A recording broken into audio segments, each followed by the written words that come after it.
जय श्री कृष्णा। राणा सांगा नाम ही काफ़ी है। राणा सांगा महाराणा संग्राम सिंह राज 1509 से 1528 ईस्वी उदयपुर में सिसोदिया राजपूत राजवंश के राजा थे तथा राणा रायमल के सबसे छोटे पुत्र थे। मेवाड़ योद्धाओं की भूमि है। यहाँ कई शूरवीरों ने जन्म लिया और अपने कर्तव्य का प्रवाह किया। उन्हीं उत्कृष्ट मणियों में से एक थे राणा सांगा। पूरा नाम महाराणा संग्राम सिंह। वैसे तो मेवाड़ के हर राणा की तरह इनका पूरा जीवन भी युद्ध के इर्द गिर्द ही बीता, लेकिन इनकी कहानी थोड़ी अलग है। एक हाथ, एक आंख और एक पैर के पूर्णतः क्षतिग्रस्त होने के बावजूद इन्होंने जिंदगी से हार नहीं मानी और कई युद्ध लड़े। जरा सोचिए कैसा दृश्य रहा होगा जब वो शूरवीर अपने शरीर में 80 घाव होने के बावजूद, एक आंख, एक हाथ और एक पैर पूर्णतः क्षतिग्रस्त होने के बावजूद जब वो लड़ने जाता था। राणा सांगा अदम्य साहसी थे। इन्होंने सुल्तान मोहम्मद शासक मांडू को युद्ध में हराने व बंदी बनाने के बाद उन्हें उनका राज्य पुनः उदारता के साथ सौंप दिया। यह उनकी बहादुरी को दर्शाता है। बचपन से लगाकर मृत्यु तक उनका जीवन युद्धों में बीता। इतिहास में वर्णित है कि महाराणा संग्राम सिंह की तलवार का वजन 20 किलो था। राणा रायमल के तीनों पुत्रों कुंवर पृथ्वीराज, जगमाल तथा राणा सांगा में मेवाड़ के सिंहासन के लिए संघर्ष प्रारंभ हो जाता है। एक भविष्यकर्ता के अनुसार सांगा को मेवाड़ का शासक बताया जाता है। ऐसी स्थिति में कुंवर पृथ्वीराज व जगमाल अपने भाई राणा सांगा को मौत के घाट उतारना चाहते थे, परंतु सांगा किसी प्रकार यहाँ से बचकर अजमेर पलायन कर जाते हैं। तब सन 1509 में अजमेर के करमचंद पंवार की सहायता से राणा सांगा मेवाड़ राज्य प्राप्त हुआ। महाराणा सांगा ने सभी राजपूत राज्यों को संगठित किया और सभी राजपूत राज्यों को एक छत्र के नीचे लाए। उन्होंने सभी राजपूत राज्यों से संधि की और इस प्रकार महाराणा सांगा ने अपना साम्राज्य उत्तर में पंजाब सतलुज नदी से लेकर दक्षिण में मालवा को जीतकर नर्मदा नदी तक कर दिया। पश्चिम में से सिंधु नदी से लेकर पूर्व में बयाना, भरतपुर, ग्वालियर तक अपना राज्य विस्तार किया।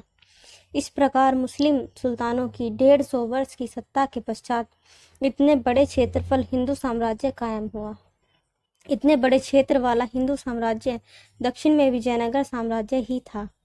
दिल्ली सुल्तान इब्राहिम लोदी को खातौली व बाड़ी के युद्ध में 2 बार परास्त किया और गुजरात के सुल्तान को हराया व मेवाड़ की तरफ बढ़ने से रोक दिया। बाबर को खानवा के युद्ध में पूरी तरह से राणा ने परास्त किया और बाबर से बयाना का दुर्ग जीत लिया। इस प्रकार राणा सांगा ने भारतीय इतिहास पर एक अमिट छाप छोड़ दी। 16वीं शताब्दी के सबसे शक्तिशाली शासक थे। इनके शरीर पर 80 घाव थे। इनको हिंदुपत की उपाधि भी दी गई थी। इतिहास में इनकी गिनती महानायक तथा वीर के रूप में की जाती है। सांगा के युद्धों का रोचक इतिहास। महाराणा सांगा का राज्य दिल्ली, गुजरात और मालवा के मुगल सुल्तानों के राज्यों से घिरा हुआ था। दिल्ली पर सिकंदर लोदी, गुजरात में महमूद शाह बेगड़ा और मालवा में नसरुद्दीन खिलजी सुल्तान थे। तीनों सुल्तानों की सम्मिलित शक्ति से एक स्थान पर महाराणा ने युद्ध किया, फिर भी जीत महाराणा की हुई। सुल्तान इब्राहिम लोदी से बूंदी की सीमा पर खातौली के मैदान में विक्रम संवत 1574 ईस्वी 1517 में युद्ध हुआ।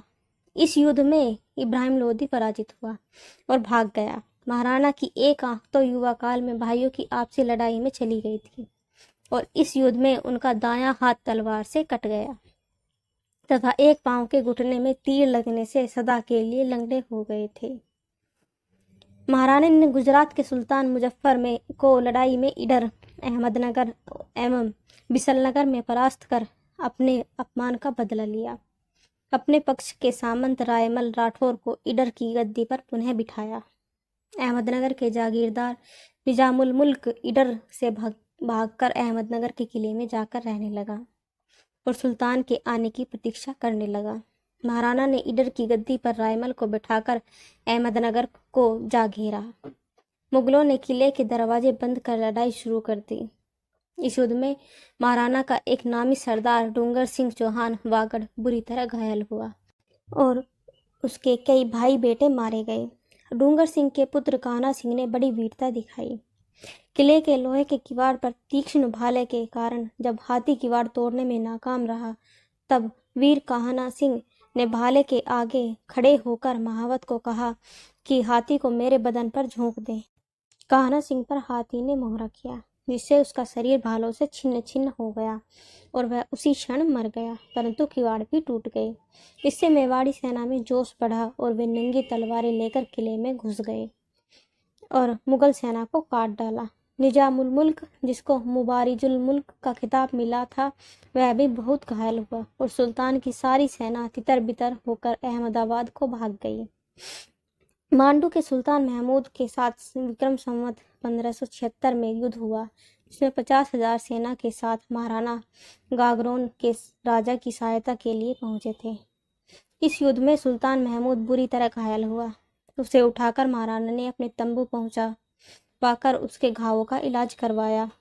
फिर उसे 3 महीने तक चित्तौड़ में कैद रखा और बाद में फौज खर्च लेकर 1000 राजपूत के साथ मांडू पहुंचा दिया। सुल्तान ने भी अधीनता के चिन्ह स्वरूप महाराणा को रत्न जड़ित मुकुट तथा सोने की कमरपेटी भेंट स्वरूप दिए, जो सुल्तान हुसंग के समय से राजचिन्ह के रूप में वहां के सुल्तानों के काम आया करते थे। बाबर बादशाह से सामना करने के इससे पहले भी राणा सांगा ने 18 बार बड़ी बड़ी लड़ाइयां दिल्ली व मालवा के सुल्तानों के साथ लड़ी। एक बार विक्रम संवत 1776 में मालवे के सुल्तान महमूद द्वितीय को राणा सांगा ने युद्ध में पकड़ लिया, परंतु बाद में बिना कुछ लिए उसे छोड़ दिया। मीराबाई से संबंध। महाराणा सांगा के ज्येष्ठ पुत्र का नाम भोजराज था, जिनका विवाह मेड़ता के राव रमदेव के छोटे भाई रतन सिंह की पुत्री मीराबाई के साथ हुआ था। मीराबाई मेड़ता के राव दूदा के चतुर्थ पुत्र रतन सिंह की इकलौती भी पुत्री थी। बाल्यावस्था में ही उसकी मां का देहांत हो जाने से मीराबाई को राव दूदा ने अपने पास बुला लिया और वहीं उसका लालन पालन हुआ। मीराबाई का विवाह विक्रम संवत 1573 ईस्वी में 1516 में महाराणा सांगा के कुंवर भोजराज के साथ होने के कुछ वर्षों बाद कुंवर युवराज भोजराज का देहांत हो गया। मीराबाई बचपन से ही भगवान की भक्ति में रुचि रखती थी। उनका पिता रतन सिंह राणा सांगा और बाबर की लड़ाई में मारा गया। महाराणा सांगा की मृत्यु के बाद छोटा पुत्र रतन सिंह उत्तराधिकारी बना और उसकी भी विक्रम संवत 1588 ईस्वी 1531 में मरने के बाद विक्रमादित्य मेवाड़ की गद्दी पर बैठा।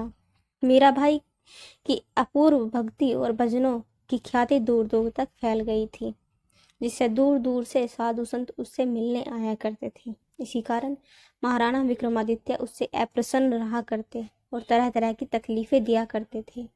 यहाँ तक कि उसने मीराबाई को मरवाने के लिए विष तक देने आदि प्रयोग भी किए, परंतु वे निष्फल ही हुए।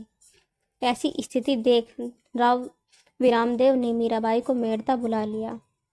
जब जोधपुर के राव मालदेव ने वीरामदेव से मेड़ता छीन लिया, तब मीराबाई तीर्थ यात्रा पर चली गई और द्वारकापुरी में जाकर रहने लगी, जहाँ विक्रम संवत 1603 ईस्वी 1546 में उनका देहांत हुआ।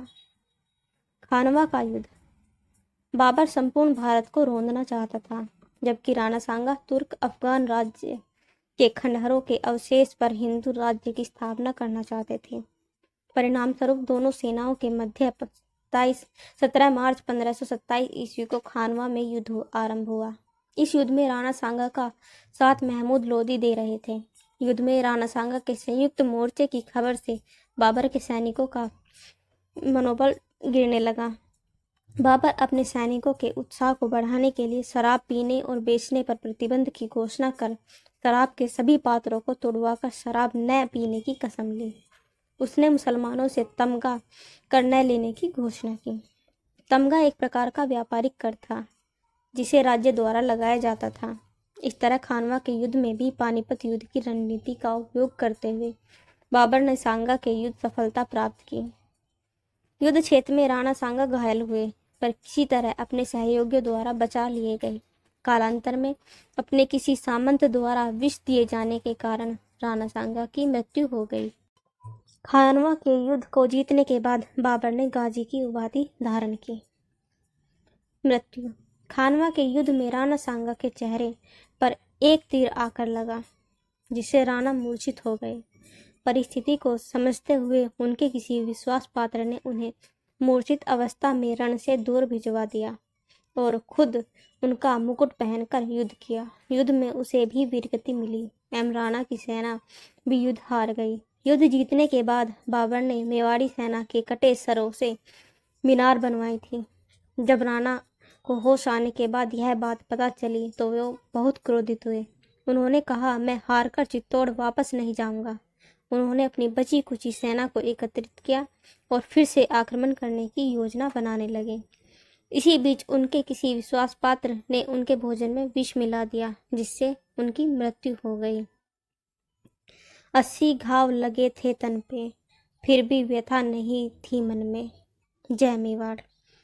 Thanks for watching. अगर आपको ये वीडियो अच्छी लगी हो तो please like, share and subscribe my channel और प्लीज़ मुझे कमेंट करके ज़रूर बताना।